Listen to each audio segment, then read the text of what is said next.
New reports suggest that the Kremlin-backed mercenaries with the Wagner Group in Sudan may have offered weapons to one of the two rival Sudanese generals. But as violence rages in the country, high-level U.S. officials have expressed concern that the group's involvement will only worsen the situation.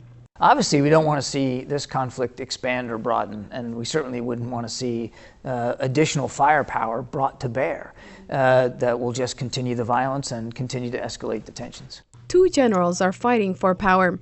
General Abdel Fattah Burhan, head of the armed forces, and General Mohammed Hamdan Dagalo or Hemeti, the leader of a paramilitary group known as the Rapid Support Forces.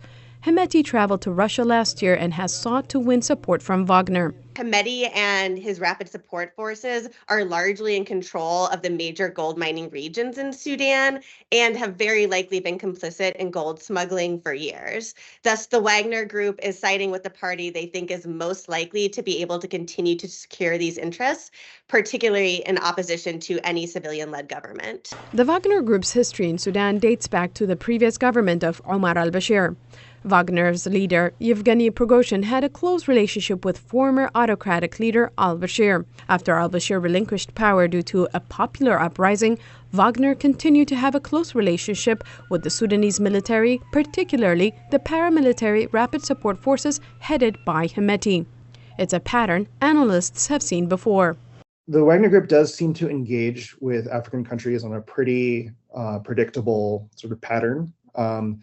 Normally, it starts with the cultivation of elites, or at least a subset of elites, and then that is followed up with a formal military technical agreement between the states. And this could be something like, Russia will supply arms in exchange for concessions that allow them to do mining or other kinds of resource extraction. Since the fighting began in April, there have been unconfirmed reports saying that the Wagner fighters are supporting the RSF and supplying them with weapons and armor.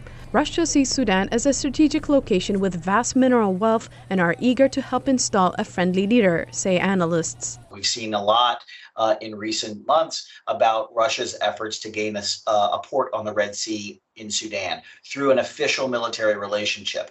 And they've signed other official military relationships with other countries in the region. Wagner's involvement in other parts of the continent like Libya, the Central African Republic, and Mali has in many cases been problematic, says Ben Dalton of New America, a Washington-based think tank. They've been associated with widespread atrocities.